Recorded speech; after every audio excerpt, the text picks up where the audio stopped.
السلام عليكم ورحمة الله وبركاته أصحاب الكريم تلمانتين هذا سلامتهين waxaan rabaa inaan arrin yar baraarujiyo walaalaha groupka hadii jeer horta su'aalaha la soo weydiiyo waxa badan coin-kani ma xalaal ba mise waa xaraan si aad walaalkaas trader for future uu soo dhigay oo kale marka groupka bot baa inoogu xidhan botkaasi markaad ereyga xalaal ama xaraan marka soo qorto si aad halkan ka muuqato wuxuu ku soo tuuraya marka labadaas labada linki mid waa crypto xalaal midna waa crypto islam marka waa laba group oo waaweyn oo ay leeyihiin marka rag culimo ah oo iyagu aad u yaqaan cryptada iyo blockchain-ka culumta islaamigana aad u yaqaan oo niman runtii lagu kalsoon yahay groupkanina uu fadwada ka qaato markay timaado dhanka cryptada xalaasheeda iyo xaaraanteeda maadaama ay dad muslimiin nahay runtii waa muhiim inaad jirto meel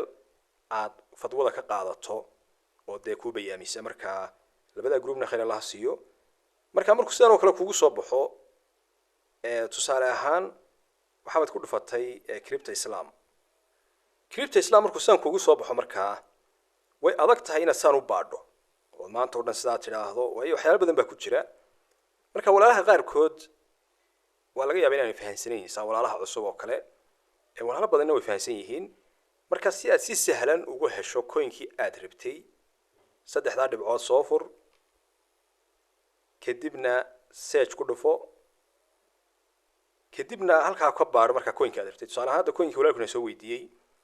reef oo kale markaad ku qorto search de waa kana uu noo soo baxay marka u jeedaan reef uu noo soo baxay dabcan reef marka isagu waa mid laga shakisan yahay ama waa xaraan weey shubaha ku jirta haddaan aqoonin luqadda Ingiriiska ama Carabiga labada midna aanad garanaynin waxaad ku kala garanaysaa midna casaan buu maartay saalkan ka muuqato oo kale waa casaan midabku midka xalaasho kalena waa cagaar weeyaan hadda tusaale ahaan FTM oo kale wad arkaysaan qaybtani waa cagaar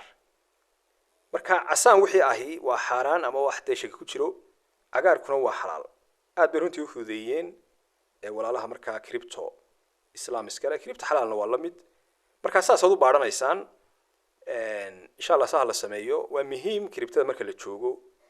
inaad kala ogaato coin-ka xaraanta iyo midka xalaasha hadii aad doonayso marka inaad